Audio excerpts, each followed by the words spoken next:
What is up, guys, and welcome back to Flow State. It is me, Luke, and as always, I'm joined by my wonderful co-host, Mr. Adam Smith, and it is officially episode 10, and I really can't, I know I said this a couple of weeks ago, but I cannot believe that we have done 10 full episodes already, and this has been as fun as it is. So obviously just a massive, shout out to Adam, because he's the one that put this together with me and made it happen. But without you guys, this wouldn't have been possible. Like, we have a number of people tuning in weekly. We can see it. We can see that you guys are following, liking, subscribing. And after last week, obviously we asked if a few of you could share the podcast as well, which we've seen as well, which obviously means the world to us. And we'd just like to thank you first and foremost, because it really does mean the world.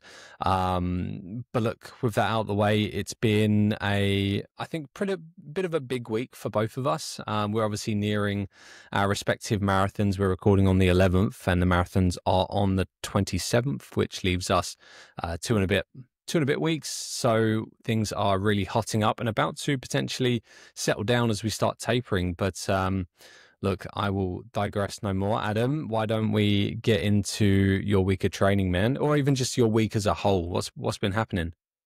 Yeah, mate, nice to speak to you. We're 16 days out from both London and Ballarat. I've got it written on the whiteboard in front of me here. I've been updating it daily since about, I think since about 99 days out. So 16 days, if I'm not mistaken. We're getting close, mate. So yeah, the excitement I was just saying to you there before we started, starting to get really excited to just run a marathon. Can't wait to get out there. I feel like I'm ready, and mentally and physically, to just go out there and run. So had a great week, mate. This week so far, which I'll probably recap on next week's podcast. Again, we find ourselves constantly talking about the weather, because we're runners and the weather has a massive impact. It matters. It does. It matters. But the weather has just been unreal. Like, this week has been out of this world. I took myself off to the forest park yesterday after a big session on Wednesday, just for like a plod. I knew there was going to be some steep hills and like forest trails and everything else, so I wasn't really intending on doing much running, but I did. I ran some of it, but it was more just to get out there around sunrise and just enjoy it. But last week, which was the week after the Dublin City Half Marathon, was a big week of training. Totaled 114 miles.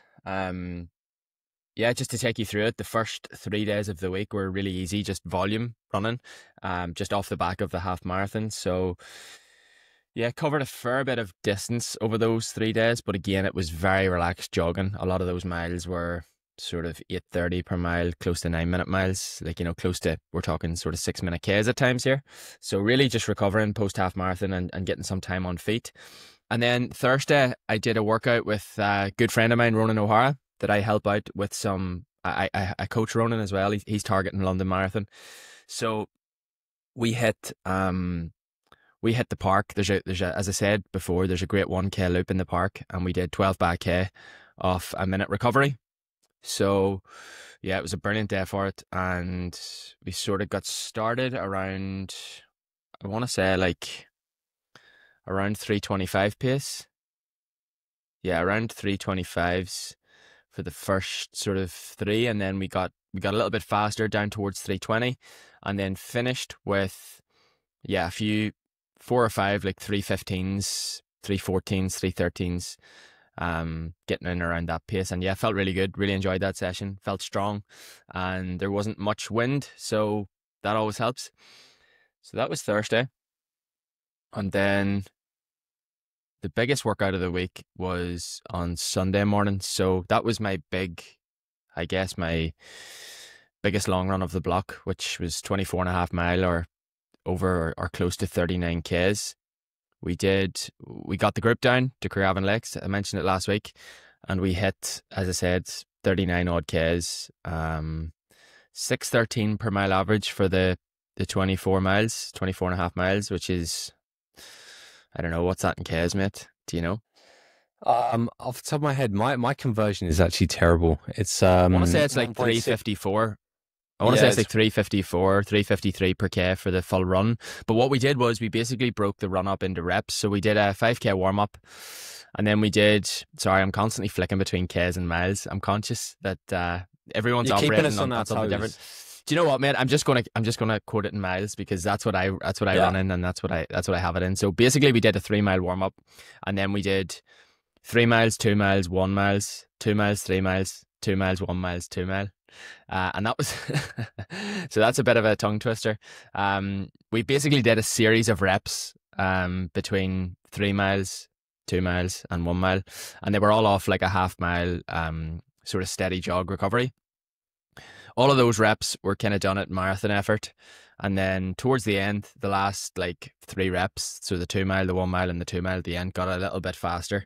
And yep, finished strong and felt absolutely excellent on that run. So I was really pleased with that because it came off the back of a race week and then similarly off the back of a big week of training. So I was just speaking to a couple of the lads sort of after that session, and that's exactly how I feel. I feel strong. Do you know, I feel like I'm ready to run a marathon. I don't feel like I'm ready to race 5K, 10K, or the half even to my potential, but I feel like I'm ready to run a marathon. So that's what I want to feel like because I'm getting ready to run a marathon. So yeah, it was a great week. As I said, quite high volume. That'll be the last of the really high volume weeks. I'll definitely be taking it down a bit now, and this week probably due to be more like probably 85 to 90 miles.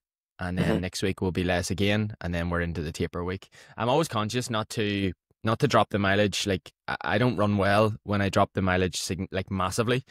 What I'll be more inclined to do is drop the high volume sessions.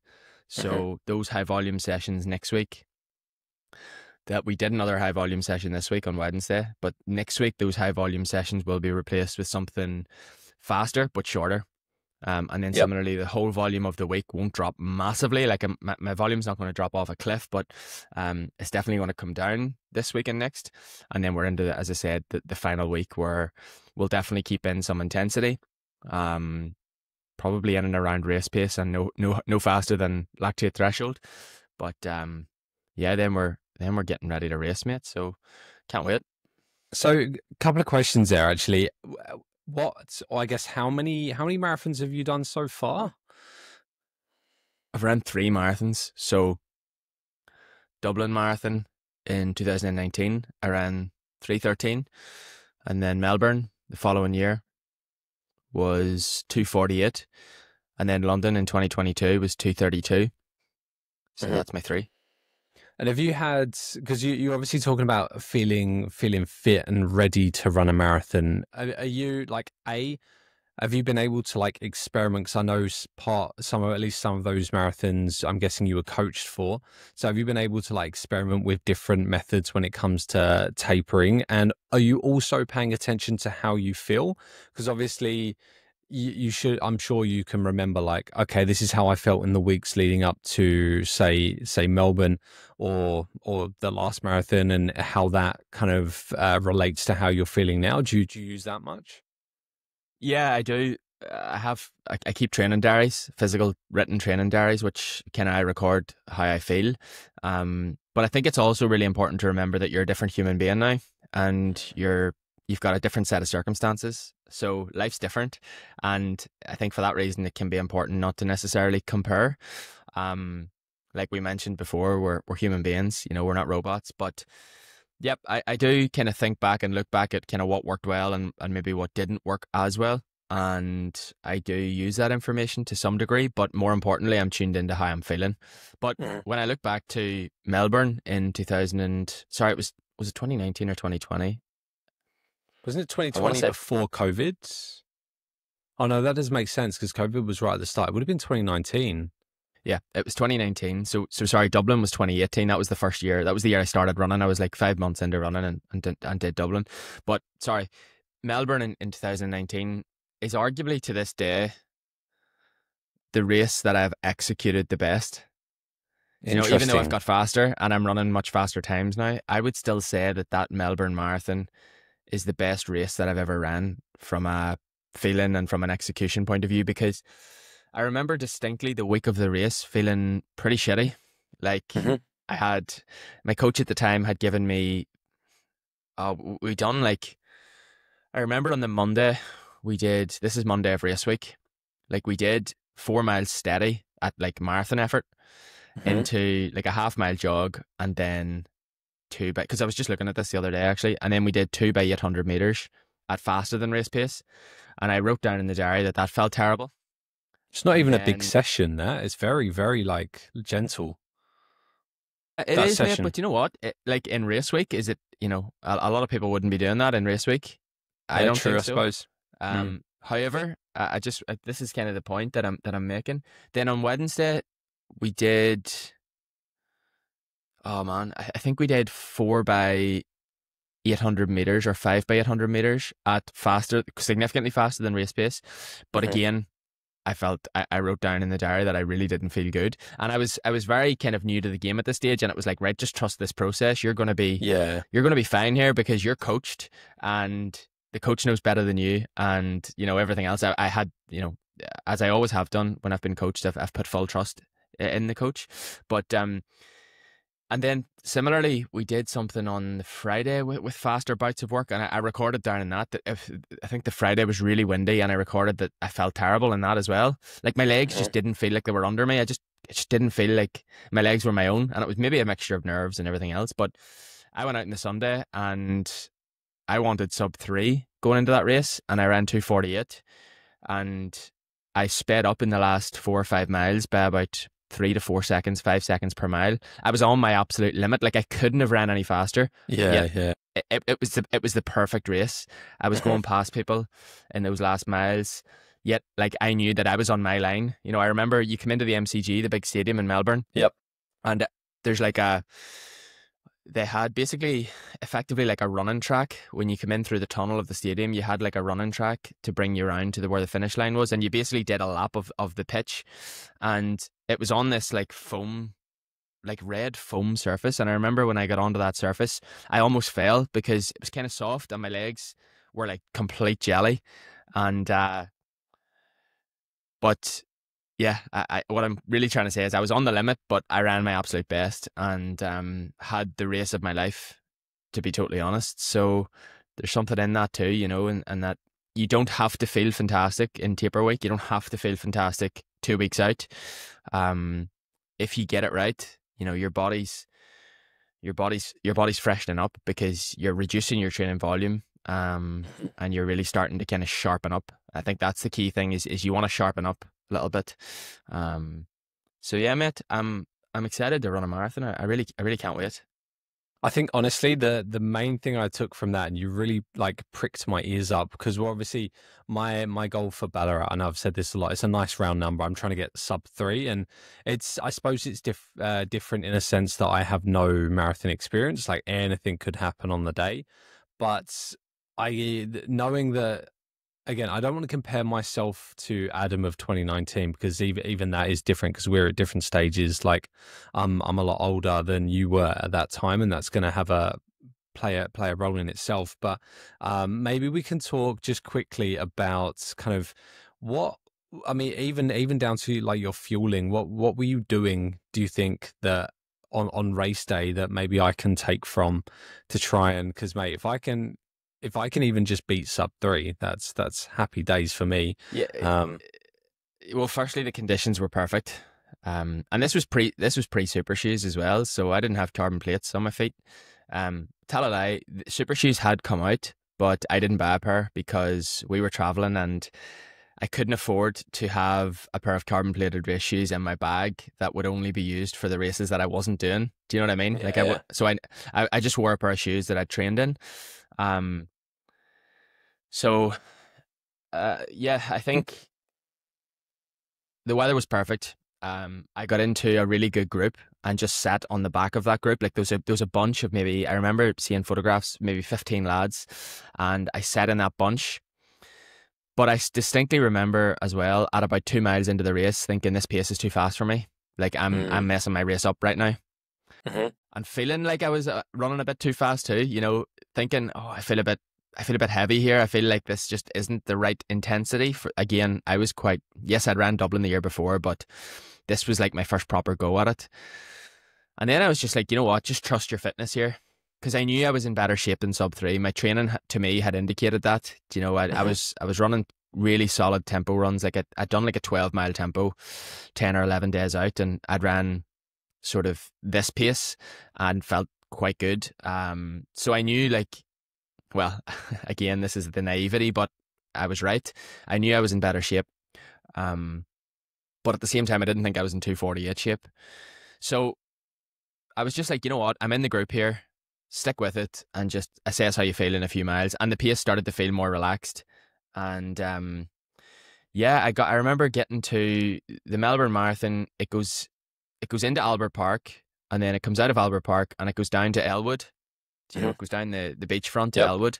And again, on that seafront, there's normally a lot of wind, and there was no wind. And I was like, yep, if this is going to happen today, this is the day, because going to the happen. weather is Yep. just perfect. And how many days in Melbourne of the year are like that? It's few and far between. It's a very windy place.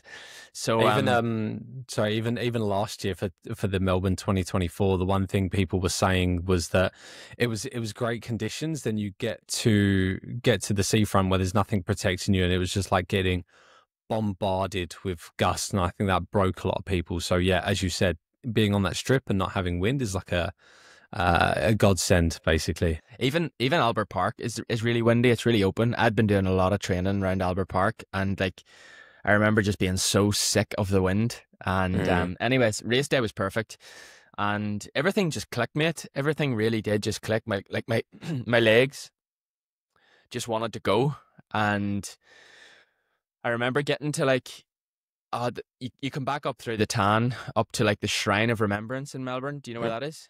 Yep. And you come up this hill, this like hill through the Tan, and that's the tough hill in Melbourne, because it's at a point in the race when you're really starting to fatigue, and the group had kind of broken apart at this stage. And I remember just going up that hill and going by people and just feeling absolutely great. Again, knowing that I was on my limit, but knowing that I could run well, and getting to the top of that hill and then just floating down it and being like, yeah, I'm ready to run for home here with maybe 4 or 5 miles left, or 8K left. And I did just that. I just kept picking people off one by one on the course. And when I seen 2:48 on the clock, again, I was running the last 4 or 5 miles blind. My watch was beeping every mile, and I was seeing the positive feedback from that watch, seeing that I was running faster. But I didn't know if I was going to be 2:51. You know, I didn't care, because I knew I was on for sub 3. And when I got into that stadium and I seen 2:40 something on the clock, I honestly couldn't believe it. And there's a video of me. Yeah, pretty much. There's a video of me crossing the line, and I've seen this video. You're like celebrating as you cross the line. It's fantastic. Yeah. It's very composed. I was full of running. If, you know, it was just unreal, mate. That to me is one of my best running memories. And like I said, to this day, it's one of my fondest racing memories, because of how I executed it and how I performed. Given I'm fitter and faster now, but the performance was unbelievable. And I always reiterate that to people when they run personal bests now. It's like, enjoy it, because yeah, you'll run faster and you'll run, but you might not have as good an experience again. This, you know, so just relish it in the moment. And I absolutely relished every second of that. Kira, my wife, she did the 10K that day, and she had a brilliant run. She had done a nice little training block for the 10K, and she had a brilliant run. And we just had such a good afternoon. I remember it was like 10:30 in the morning, and we both finished our races, and we were straight on the beer and the burgers. And I think that's where the tradition of the pints and burgers post race started, actually. But I remember lying up in the grounds of the MCG, thousands of people around us, all obviously buzzing because they'd ran the marathon or completely destroyed. And it's just that sense of satisfaction. And we both ran, so we were both on such a high, and just chilling out and in the sunshine. It was perfection. It was good memories. But you mentioned about the fueling. Yeah, I was taking Morton gels at the time from memory, and I took the Morton gel every 5 or 6K. I think it was 6K, but they were the 30 grams. They didn't have the 160s at that stage, so it was just the 25 grams. Yeah, the 100s. The Morton 100s. Yeah. So I was just popping one of those every 5K, and I think I took 2 caffeine gels in that race. It's a lot. It was a really, in terms of total carb. Is it though? It's like, yeah, it's only like, it's less than 60 grams an hour. I guess for someone, yeah, I suppose, because that's 100 every, or in total. So you're running 40K, and it's 800 calories. So maybe not. So I wasn't really pedantic with getting it. I think it was just like roughly every 5 kilometers I would open a gel and begin to Mm. consume it. I'm quite with the gels. I don't take it in one. I've seen people just squeeze a gel in one and it's Yeah, down. you're I prefer to sipping. take it over. Yeah, I'm sipping it for about 5 minutes, and Yeah. it's a nice distraction too. You're kind of just, I think, in the marathon when it's such a long race, it's good to just kind of shift your focus between different Hmm. things. Like at times you're sitting in the group and you're just sitting chilled and relaxed. Okay, now I'm fueling and I'm using this 6 or 7 minute block just to get this fuel on board. And then you're like, right, okay, I'm back into the race and I'm kind of finding my rhythm again. I think that's good in the marathon. For me, it is anyway, because your mind is kind of occupied between different things. And 3, 4 miles could pass and you'd be like, I didn't even realize that 3, 4 miles go by, as opposed to kind of clock watching and being super conscious of every single mile, particularly in those early stages. You just want to, like, my goal in the marathon is to get to 20 miles feeling as fresh as possible. It's as simple as that.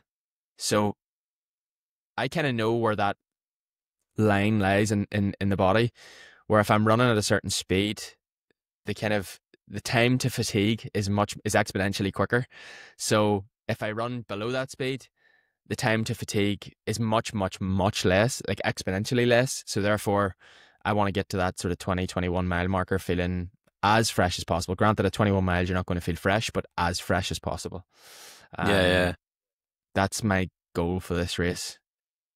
I guess that's a hard one as well, just because I suppose for me at least, I don't really. I guess I do. I've done like a couple of 36K runs, and more recently, I've done a 32 at a reasonable pace. But I suppose you never really know what you're going to feel like, but I think there's something to be said for just trusting your gut as to how it feels. Like you said at the start, right? You were thinking that you were running at a pace that was maybe a little bit too fast, but then, which I think, look, honestly, it was a very bold move, like carrying on at a pace you were second guessing. But I think deep down, you probably only continued because you were like, yeah, I reckon I might have this in me today. So at least that's my tactic. I don't want to get too fixated on actual pace. Like obviously I'm doing a lot of the pace work in training.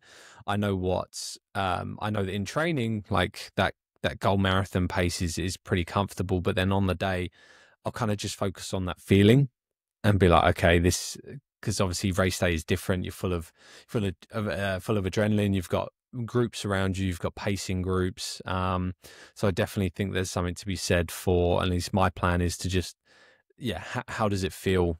And I think if you're dying, yeah, like halfway through and like I am suffering here, I'm blowing out my arse, I'm like sucking hard, I think it's probably a good sign that maybe you've overcooked it a little bit. But Yeah, I mean, um at halfway, if you're sucking air in at all, you've gone too mhm, hard. mhm. You want to be very comfortable. Um, you're in a marathon at the end of the day, and there should be a lot of adrenaline. But halfway is like 13.1 miles is, oh man, that there is so far to go in a marathon Mhm. at that stage. I know it's halfway. It's literally halfway, but it's not Mhm. halfway. So Yeah, treat that like I would treat that 30K marker as halfway. yeah, that's a good way of So you looking want at to it. get to Like halfway. That's yeah, the halfway point. it equates that last kind of that last push or that last third, shall we say, is probably the equivalent of the first 2/3 in terms of difficulty level. That's a really good way to put it, actually. But it's definitely a distance that you have to learn to run. Mm. And I'm by the way, I'm not saying this as if I know and like I'm the expert. I'm not. I've had one marathon that was my first and just a real learning experience. A second marathon that was, like I said, the best race I've ever ran, and a third marathon that I PB'd by 16, 17 minutes, but like I stopped to walk 4 or 5 times because of cramp. So Mm. yeah, like I mean I've executed one really well. Um got a really good result in London last time, but I know I could have ran faster. Um the body either the speed or the body just broke down at that stage in that race, but it's definitely, and I think anyone that claims they are the master of the marathon, you got to respect the distance. regardless of how experienced you are or how many marathons you've ran. It's definitely a distance like no other. Dan Nash, actually, the guy on the Physiology of Endurance podcast, he runs, and very few people that I have heard of or know at a good level race to heart rate. But Dan races to heart rate. He races the marathon to heart rate. I guess Interesting. he does so much physiological testing in the lab, and he knows so much about his body and his response to heart rate. Like he does factor in, like when he is racing to heart rate, he factors in like adrenaline. He also factors in heart rate drift. So he's taken all those factors that kind of make racing to heart rate very difficult. He takes all those factors on board, but he basically has a heart rate cap for certain stages of the race. So he's not allowing his body to, he knows exactly those inflection points at which lactate begins to accrue or accumulate slightly faster. And then he also knows that point, that lactate threshold, where the lactate begins to accumulate exponentially. And yeah, he allows that heart rate just to rise up ever so slightly throughout the race. And he puts that cap on through the first maybe 6 miles, and then he has another cap through halfway, and then he might keep it there for maybe until 30Ks, and then I think the last 5 or 6 miles he's completely unfeeling, but he's executed 3 or 4 really high quality marathons where he's been able to basically get the most out of his fitness, and he's done it that way, which is again really interesting, but it requires a couple of things: massive amounts of experience, and physiological testing is the most important thing. Is, you know, he's done the lactate testing, he knows the VO2, he has an abundance of test data, and as I say, the experience is the most important thing, but he's really successfully ran some marathons that way. Yeah, I mean, I've never even like it seems so simple because obviously it's heart rate's a really good indicator of how quickly that lactate is building up, but then like you said, you'd have to be so tuned in with your body, because I mean, I've only run a couple of races, and when I did my latest 5K, my heart rate was through the roof because of adrenaline, because I was pumped up, and I was looking back on it, I'm like, that's way higher than it would have been in training, just because I was so amped. And if I went off that, I was like, no, I was in my red zone. But obviously in that sense, that high heart rate doesn't necessarily reflect how quickly lactate is building up, because that was some of the fastest my heart rate has been in a very long time, if not the fastest. So I suppose it's something, by the sounds of it, that the more race experience you have as well, the easier it's going to become, because then you know, or first off, you know that your heart rate probably isn't going to get as affected by things like adrenaline, because there might not be as much. And then second, like you said, it comes down to experience, knowing that, okay, I know that, let's say my heart rate increases by 10% on race day, I can factor that in at the start, for instance, because at the start, I guess you're going to have that acute spike because you are so amped up on the start line, and then you can obviously expect it to come down, is what I'd at least hypothesize. But that's super interesting. Yeah, I mean, when I look at my heart rate, sorry, look, from London Marathon in 2022, it was the wrist based. It was from my watch. So again, we know that wrist based sensors aren't good, but the trace, that the heart rate trace, the graph, it looks good. So I think it's pretty accurate. You can always tell from like the heart rate trace if it's some good data or some bad data. If it's flopping all over the place and, you know, it's going between, people say, oh my goodness, like I had a heart rate of 190 there, and it's probably like, you know, when maybe their usual lactate threshold heart rate could be 150. It's like, no, it's probably, I think the sensors can sometimes lock in on your cadence instead. Yeah, my heart rate in that race in London 2022, it probably explains the reason for the cramps and the basic, like my legs just falling apart, is I was at my lactate threshold at like 2 miles, 3 miles. Yeah, okay. So I was probably 10 beats per minute too high. If we were looking at heart rate, I wasn't looking at heart rate in that race, but I was at that lactate threshold. And again, because of the adrenaline, because of the buzz of London Marathon, I felt like I was running like easy. It felt so relaxed. It felt so chill during those opening miles. And that's the thing that people need to be conscious of, is like, because you're in a marathon and the adrenaline's pumping and your body's primed and ready, higher intensity running is going to feel easier than usual. So you almost need to double down on that. If it's your first experience of the marathon, like, slow down even more, you know, because you think that you're on for You might think that you're running the right pace or the right effort, but yeah, it's later in the race that it will come back to bite you. That's the time that it can hurt massively. I did see a post during the week, someone on social media during the week about, and it was one of those clickbaity type of posts, which is unfortunate because yeah, these are a bit of a nightmare. And it was like, this is the reason why I don't think you should run a negative split in a marathon. It was encouraging people to basically run a positive split to bank time in the first half. And I mean, that's fine if you're there is no best way to run a marathon. There are ways that, in my opinion, are better. But again, it depends on many factors, like how you've trained. And the way I like to train, and the way I also like to train my athletes to run a marathon, is to run slightly faster in the second half, because you can just cook your race in that first half and destroy your race before you get to halfway. And by running positive, she was actually, this girl on social media was really trying to encourage people to, she was actually trying to encourage people to bank like 4 or 5 minutes in the first half, and there was no other context to it. There was no other like, if you train this way, do this, or if maybe if it's your whatever. And I just thought, like, you could be setting, and big following as well. I was like, you could be setting so many people up there for failure by failing to provide some context around what you're advising. It was just that real broad, like, brushstroke of advice that, again, like I say, had no context. And someone following that person and looking up to that person could just be like, that's what I need to do. And then they go out and they have an absolutely horrendous time and get to 30Ks, and it's like a death march to the finish. And if it's your first race, that could put you off marathon running forever. And that was kind of my thoughts on that particular piece of information or piece of advice. I was like, that's it's probably not great, but yeah, that's just the way it is now, isn't it?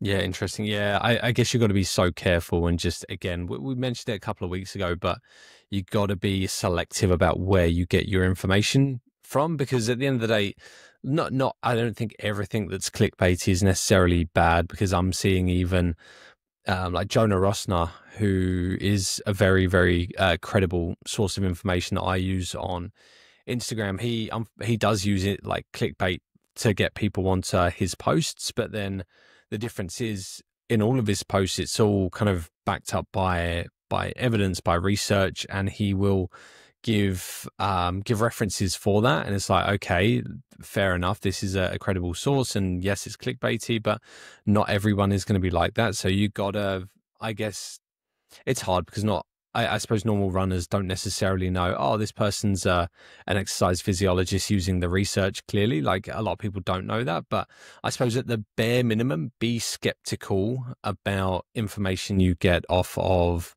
social media. And if something just doesn't, just because someone said something doesn't mean it'll work for you. So even if something is backed up by research, it's obviously done, or research isn't fact. It's just closer to fact than we were before, right? That's what evidence-based it means.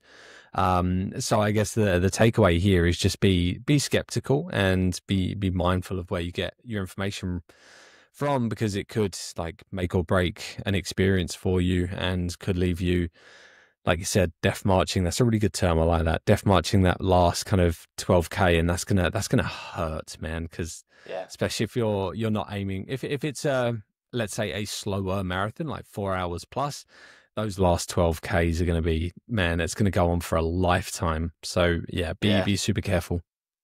If you want to see some people on the edge of their limits, go watch the last 5Ks of a marathon. For sure. Just wait there at the finish line. And that's the thing.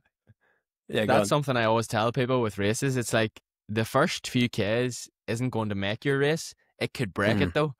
100%. So, everyone flying out of the traps and feeling great, in those initial miles, that means absolutely nothing. It's about how you manage the initial part of your race, so you can have a really solid finish to your race. But that's part of the marathon. The marathon's I think I used the word beautiful last week. It's a beautiful distance, and it's one that, if and when you conquer it, it's a lethal feeling. Yeah. Anyways, how's your week of training gone, mate? Yeah, well, that was a really good tangent. I quite enjoyed that tangent, for the record. But yeah, I've got it. My week has gone very well. all things considered. So I actually, I had it up here and I've lost it. How good is unscripted podcasting? It's fantastic. Professional.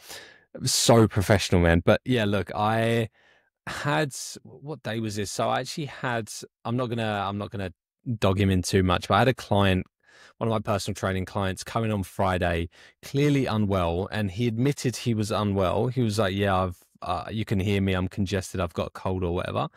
I was like, "Oh, mate, thanks so much for." I kind of said it tongue in cheek. But I was like, "Yeah, thanks so much for coming in, mate. Not like I'm in marathon prep or anything, and also have a toddler, but what have you." Anyway, luckily I didn't get fully as sick as this guy did, because he actually regressed after this Friday. He got really sick over the weekend and told me about it the following week. But I definitely, so on Saturday, this is my rest day, right? And I'm going through the day going, oh, I'm just so tired and so hungry. The hunger is normal. Like normally on Saturday, my rest day is because I'm not working. I've got no distractions. I'm aware of the hunger. Normally I'm working. It just kind of distracts me from it. But I was just like, I just couldn't stop eating. I was just like so snacky, bro. Fortunately, I have lots of snacks on hand, so don't you worry about that. But yeah, I was like, man, I've just got nothing in the tank today. I'm so exhausted. And then Saturday night, so during the night, I felt like my throat was getting a little bit kind of itchy, a little bit scratchy. And then I woke up Sunday, not sick, but I was like, oh, I can feel there's a little bit of congestion there, which was more annoying. I got out, so this was obviously 6 days ago, so I'm talking about the week just past. But yeah, I went out for a pretty comfortable, just finding the session here. So it's 5x2K at 4:10 pace, which I love this session. Like I just love running at that pace. Anything between, I'd say 4:05 to 4:15, I just cruise. I just feel so good. And even though I was feeling a little bit congested, it was nice and early in the morning. I'd had a decent sleep aside from the throat, and I cruised, felt great. And then Monday, easy run as normal, like no questions asked, like still feeling a little bit congested. And to be honest with you, I felt it there the whole week, which is more just annoying than anything, because it's not like I'm actually unwell or anything. It's just that little bit of congestion. So it was still there at this point. But then Tuesday, treadmill, and I've been loving the treadmill recently. I'm sure you've seen it from the Instagram posts. I've been I only take my t-shirt off for one of these sessions, because I'm like, I got to give the people what they want, but I'm only going to do it once, right? So I don't want to give away too much. So this was my tops off day, and it was basically 3 by 500 meters times 3, and so my range was between 320 and 340 per k. I Nice. I went with treadmill speed, which kind of synced up to my watch speed, and I ended up doing average speeds were like 326. And again, I did go by feel here, because I was like, when you give me a range like that, I obviously want to be able to do 320. I want to be able to do the faster amount, but I kind of started out, I did one like a feeler about like 328, 330. And I was like, oh, it's feeling good, I can pick it up. But then 325, 326, I was like, I actually don't think I should go any quicker than this, because I'm a little bit close, like we were talking about earlier, to that lactate getting to a point where you just can't bring it back down. It's going to accumulate too quickly. So I kind of went by feel there, and I did keep an eye on my heart rate a little bit, but yeah, ended up doing those reps, so 500-meter reps at around kind of 325, 326 in the end. And I quite enjoyed that. That was faster than I'm used to, because that's faster than my 5K pace. And I just liked kind of turning the volume up a little bit, like have some tunes in. How did it feel in comparison to 5K pace? Feel like it's different because it's on the treadmill. I don't know. I suppose when you're on a treadmill, you just kind of feel like you're moving quicker than you actually are, because there's a little bit more like whip, a little bit more bounce. But then I actually recorded one of the sets and posted it. I was like, man, that actually looks pretty slow. Like to me, at least, it looks way slower than I thought.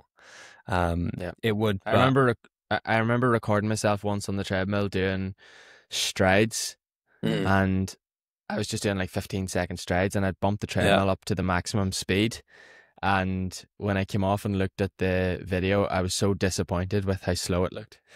If you want to So, humble yourself, if you want to humble yourself with the pace you're running on a treadmill, just record it and watch it back. It does not do you look know as what though? fast as you think. Just tell yourself that's just equivalent to looking efficient. That's Yeah, better. no. Honestly, that's exactly what I did because I'm in my turn to tangent here. I've been reading a book, so my I've been getting into good habits recently, Adam, because it's obviously a couple of weeks out from the marathon. I want to look after myself. So instead of flicking through my phone in that half an hour before I jump into bed, I've been reading a little bit of nonfiction just to kind of like it's mindfulness in a sense, just keep me away from the phone. I've been reading, I think it's called The Lost Art of Running. It's got the three Kenyan guys on the front. It's Yeah, actually a really nice I've, cover. I've read that. Mm. Yeah, I've read that. And it's talking a lot about, or the premise of the book is just about kind of unlocking how we are meant to run and why I guess so many people have issues with running, and it's all to do with kind of I guess the big elephant in the room throughout the book is just talking about our lives and our jobs and how humans are kind of adapting to being sedentary and sitting on our asses and being hunched over a desk all day, and just talking about, well, the guys that are the top runners out there, a lot of the times are coming from places like Kenya, Ethiopia, Uganda, or whatever. And yes, to an extent, they're helped by things like climate and by altitude, but it's also because their way of life is helping them like posturally, right? So just why are they so elastic? Why are they so springy? And again, a lot of it's genetic factors. So they are going to be built slightly different because they've adapted to their environment. But one thing that I've taken from it is I guess the cue to when you're running, run tall, right? So what I've focused on doing is trying to almost create a bit more of a concave in the lower back by having the chest up and keeping that up. And it's almost like, the way I like to describe it is creating length at the spine. So instead of letting the thoracic kind of come over and cave, you're almost like arching the chest up and arching the back to try and basically, or the idea is that it stretches the fascia in your body, which is like this one nice big connected elastic band. And by stretching that, you're creating elasticity from the ground up, and that's then going to help propel you forward with every foot strike. And I was looking back, because now I've been implementing this cue for a couple of weeks. Even on my slow runs, I've just been like, run tall, run tall, run tall. And I recorded myself this week, not only on that Tuesday for the 500s, but also today I did my other treadmill session. I was doing like 5 by 6 minutes at about 4:10, and I got a couple of different angles, and I look, compared to how I looked maybe end of the year, start of the year, December, January, I look a lot more stable. And again, a lot of that's going to come down to the fact that I am a better runner. Even just in 3 months, I am a better runner, and I do kind of put that down to being coached as well. But I definitely think this little cue has paid a lot of dividends in terms of how I feel when I run and how much energy I'm saving from not kind of again arching forward from the thoracic and then potentially losing some of that elasticity. I definitely feel like I flow, if that's the right word. And again, a lot of this is just anecdote, and it could just be I'm placeboing myself super hard, but it's working. I feel good. And yeah, you've read that book, by the way. Did you have any? Do you remember Shane the Benzie, premise? isn't it? I think so. Yeah. Yeah, I think I read it when it came out. Yeah, it's pretty decent. It's not a bad book. Not some of the running books, some of the running novels aren't brilliant. But we of course we read them because first of all, we like to read, and we're also runners, so naturally enough, we read them. But yeah, that was a decent book. I think, does he have another one, or is that it? A friend of mine actually gave me that book to read. Um, but yeah, it's pretty good. I just finished Paula Radcliffe's book actually, Okay, yeah, and yeah. have moved on to another book. I didn't love Paula Radcliffe's book, to be honest. It was written quite a while ago, and yeah, it kind of took that one kind of took us through her sort of younger years as a child, right up through till, I want to say, to Athens, the Athens Is it Olympic Games, is, when she is pulled it more of out. an is it more of an autobiography, or is it an It actual is. like? No, it's like an autobiography, but I think I felt like it glossed over a lot of the really good stuff, like the world records and the training. It just didn't really go into much. Like her first marathon world record in London, when she ran that, I think it was London, was where she ran the Mhm. first world record, or Yep. the fastest time for the marathon at that time. There just wasn't enough detail about it. I was like, you've ran a world record. Surely, like, the people want to know a little bit about the lead up to it. Well, there was a bit about the lead up, but just not enough. Like, yeah, I want to know about what training were you doing, um, how did you feel? Like, there was a little bit about the adversities that she struggled. There was quite a few injuries and niggles, and work with physiotherapists, and sort of sickness, and little bouts of ill health. But I just wanted to know more. I wanted to know more about how the race day went. Like, I wanted Mhm. a mile by mile walkthrough of a world record. But yeah, so I was a bit disappointed in that one. I've just started running with the Buffaloes, which is a book I've wanted to read for ages. Um, Absolutely ages. And anytime I've went to buy it, it's been really hard to get online, and the delivery price was ridiculous. But I eventually found it, and it was relatively cheap, so I've bought that one. It's about the University of Colorado's cross country team back. I can't remember when it was written. I've just literally started it 2 nights ago. So that's in the bookshelf at the minute, or the bedside table, and yeah, it's not too long, so I'll probably be through it this week. But yeah, it's good to read a little bit at night, isn't it? It's a nice way to switch off. I literally avoid my phone. Probably after about 7 o'clock in the evening, I try to just stay off it. I'll put it in airplane mode or something, Yeah, yeah, and I just come off it, because yeah, it would keep you up at night and not great for the sleep. yeah. That's literally exactly what I do. I think I go to bed a little bit earlier than you, realistically. So I do I'm flight mode from 7, and then I'm in bed by 7:30. But Mate, I was just thinking last week, or sorry, mm. over the last couple of days when I was listening to last week's episode. How do you go to bed at 7:30? Is that not like, is it not still bright? No, it was like it's not anymore, as you can see from behind me. It's now pitch black now. The clocks have changed, but I'll tell you Suppose exactly you're how. getting up So early. yeah, not the first thing is that I get up basically between, my alarm set to 4:30 midweek, which might I add is actually going to play into my favor for any marathon, any morning race I do, because I can get up at 4 and still get a good 8 hours of sleep. Like, I'm that guy. So I think it's actually really worked to my advantage. But yeah, so I get up at 4:30 midweek, and some days I'll even get up between like 4 and 4:15. So this week, for instance, because the clocks changed, and my body clock still kind of, it's so rigid, it was still waking me up at like 4 a.m. But then even on weekends, the latest I'll sleep in is 5 a.m. um because I'm so like, mate, I'm Yeah, all in. I'm you're in. just used I'm to in. it. Yeah, 100%. And I think since having a kid, and we went through, so just a little bit of insight into my life now, people. But we basically, me and my partner, had 14 months, minus maybe about 6 weeks around the 8 month mark, which now we realize we don't know what happened, but he suddenly started sleeping well for like 4 to 6 weeks. But aside from that, we had basically dreadful sleep, like dreadful sleep. And it was getting to the point where, like, I was starting to get, quality of life was dreadful. And I'm just telling you this in case for anyone out there who doesn't have kids.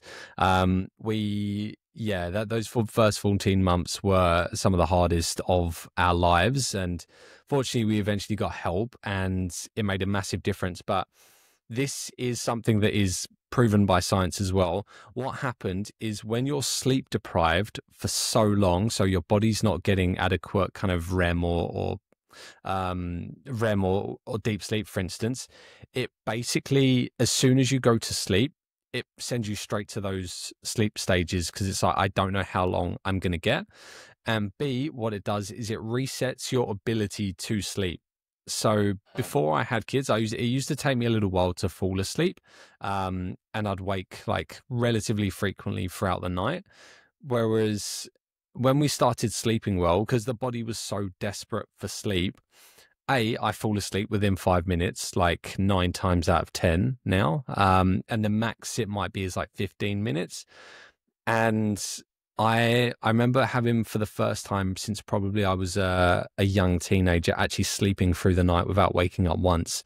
And it was magnificent. Even now, like if I have a night where I only wake up once, it's fantastic. But I think that's basically just a knock-on effect. So I now I'm so used to going to sleep at or kind of as soon as I wind down. So if I turn off my phone and sit in a dark room reading a book, man, I'm ready to go to bed within about 10, 15 minutes. And Yeah, like yeah. even No, man, it makes perfect sense. I mean, you're up. I always forget you're up at 4 a.m. I'm not getting up at 4 a.m. So it makes perfect sense, isn't it? You know, I'm yeah, like you. I'm in the same routine 7 days a week in terms of like going to bed and getting up pretty much.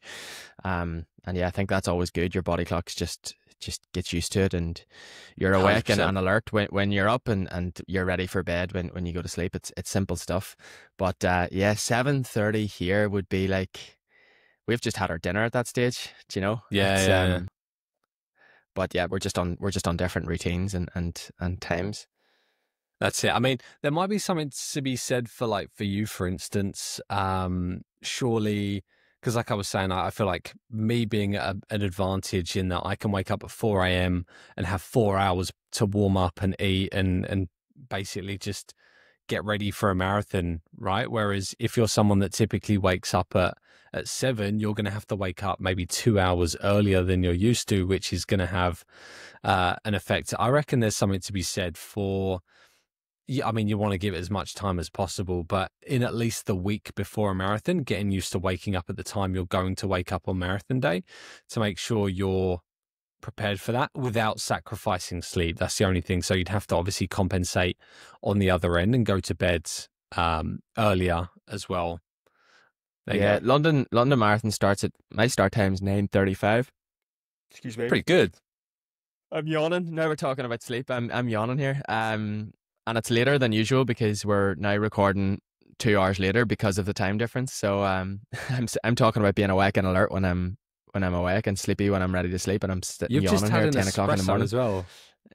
Yeah, I've just had my Americano, but it's yeah, London start time's 9:35. Okay. So I'll probably get up. It's we got the like final race instructions in an email there last week or this week, sorry, and it tells me that my train should be arriving at Blackheath at like 7:35 or something. So that's 2 hours before the start. I think we're about 30 minutes away by tube or public transport from the start. And again, you want to leave a bit of time, so we'll probably leave our accommodation at 6:30, 6:35. So it's not too early. You know, that's fine. I mean, I'm well used to getting up at that time.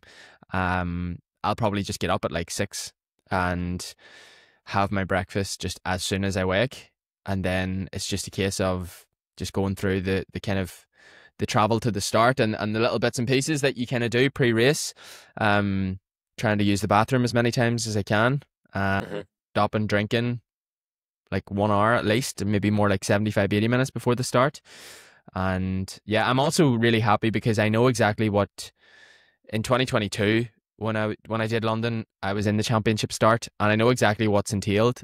I know exactly what it entails. Sorry, from getting there, walking to the big field, basically where they hold you like cattle, and yeah, you load your bag into the bag drop. It closes a certain amount of time before the race, and they're really strict on that. I know kind of how many portaloos roughly there are, and what the queues are like for them. They get pretty hectic. I always carry toilet roll in my bag just in case you walk into a portaloo and there's no toilet roll, as often is the case. So I just kind of know all those little bits. So that's going to make race day feel more comfortable. And also similarly, like there's nowhere really in London Marathon, last time anyway, there's nowhere really brilliant to warm up. Not that you need to do a massive warm up for a marathon. It's really just about getting limber and loosening out a little bit. But we were literally in this grass. It was like a grass field with like fencing around it, and it was on a bit of a hill, like a slope as well. So, again, if it's really, let's say it's a really wet morning and the rain's lashing, that's going to be really muddy. So just little things like you don't want to be going out onto the course in your white Nike Vaporflies, muck to the eyeballs. Yeah, like you've just come out of anymore. a farmer's field. No, so just knowing all those little things, knowing all of that and what's coming, I think is a good thing. And yeah, it should be good. But yeah, not having to get up too early for that race. It's not going to be like 4 a.m. or anything like that.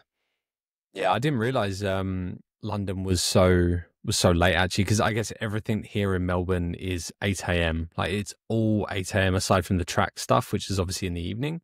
But yeah, I think Europe like it a little bit later, right? And do you know what, mate? That's the earliest start time. Sorry, I think the elite women go off at 9, but the elite men's race and then the championship race that starts sort of with that elite men's race, kicks off at 9:35, and then all of the waves follow that. So, you could be starting at 11 a.m. in London. Maybe not 11 a.m. Maybe more like, I don't know what the latest start time is, but as you know, there's, I want to say 30,000 odd runners. There's a lot of waves to get going, and there's going to be people out on that course, I don't know, late in early afternoon. So the risk of high temperature kind of is quite high. Also, did you know at London Marathon, there are different starting locations? Everyone doesn't start off the same start line. I didn't know that. Yes. Tell me more. They all basically, there is, because it's such a big event, I think there's like 3, maybe 4. I actually don't know for sure, but there's at least 3 start lines. And basically, depending on your wave and depending on which entry you're in or your time or your predicted time, you start at a different location. And then they all converge at maybe 5K. So yeah, there's a few different starting locations, which is really interesting. I remember the last time, again in 2022, figuring that out for the first time and thinking that's class. I've never seen an event that's organized like London Marathon. It is, it's unbelievable.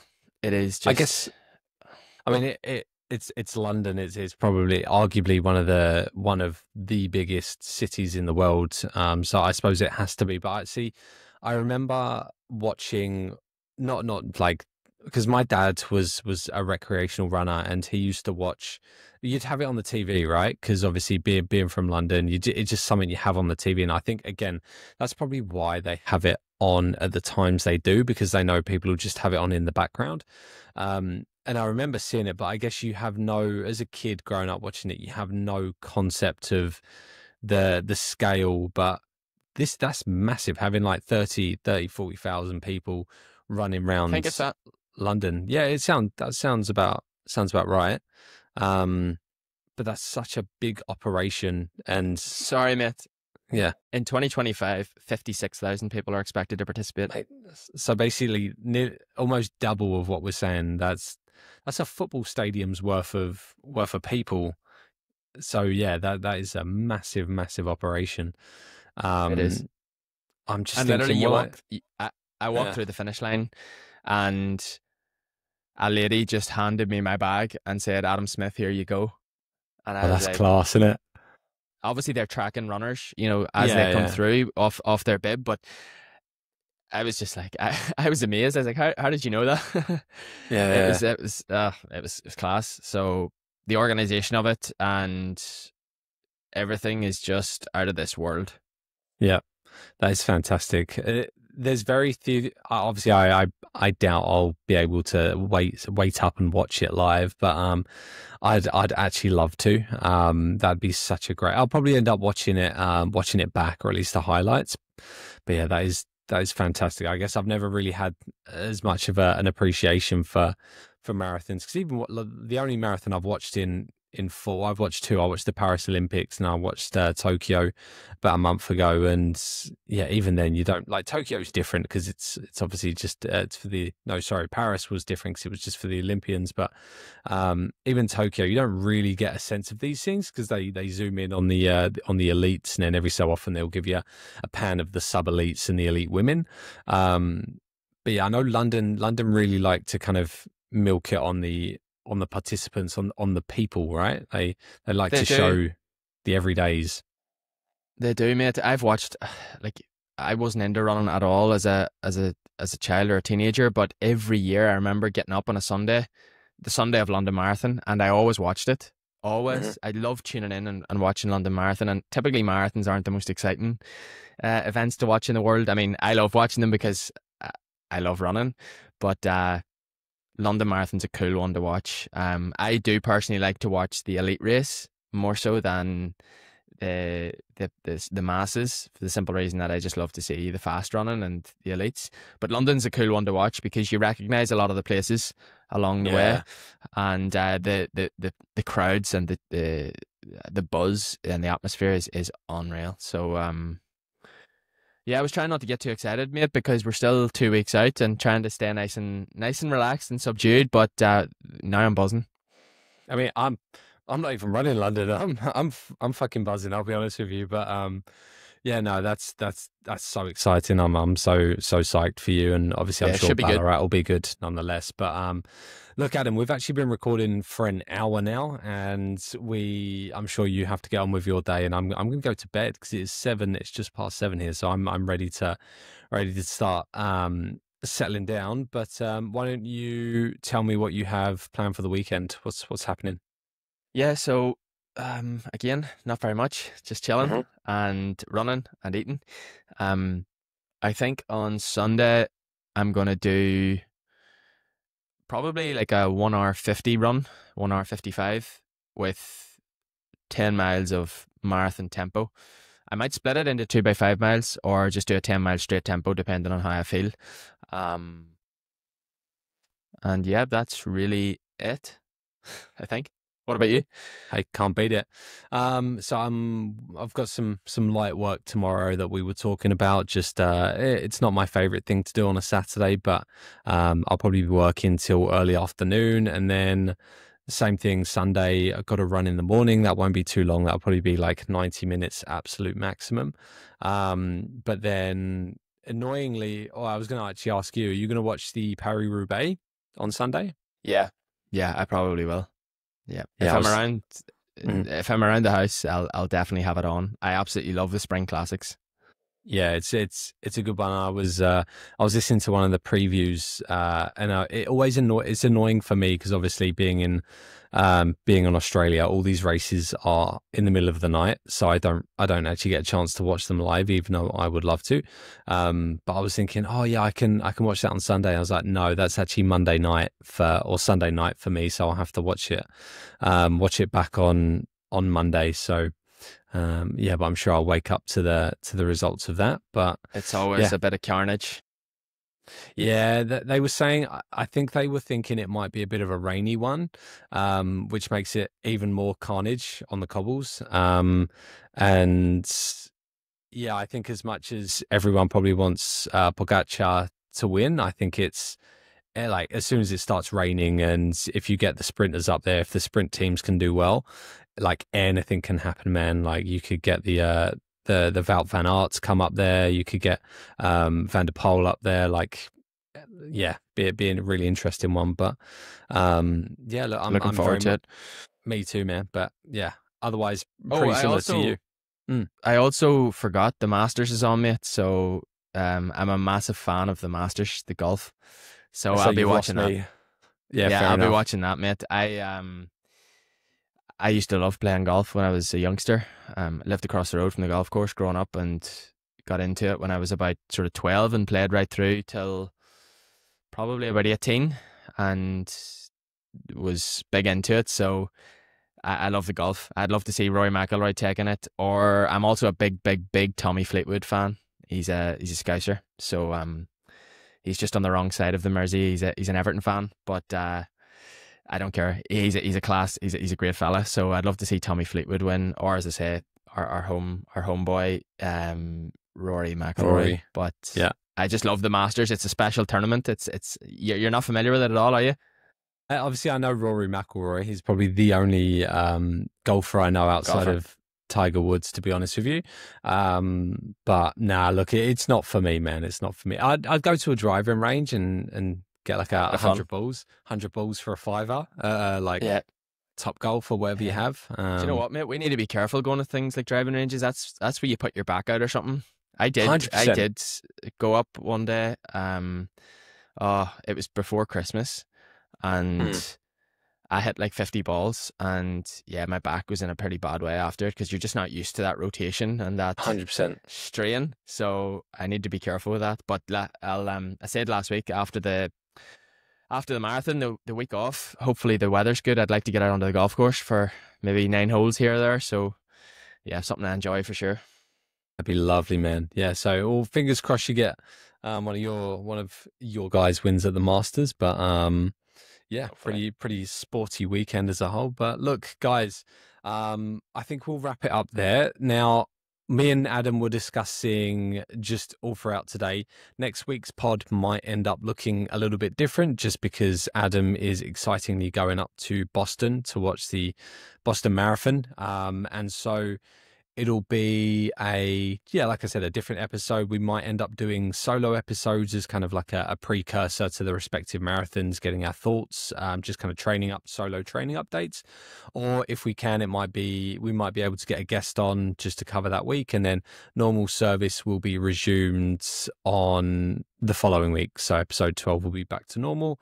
But in the meantime, as we always say, thank you so much for watching. And again, if you can spare a few moments to share the podcast, if you've got friends who might want to listen, or just even if you've gone out for a run and you've listened to it on Spotify, just give that a little kind of share on your Instagram. Tell your followers what you're listening to, because Flow State, as we've seen by many people, is proven to make you 17% faster and 100% happier than you were before. So if you can do that for us, it would mean the world. But look, I'll leave it there. Thank you so much again for watching, and we are looking forward to catching up with you guys soon. Take care.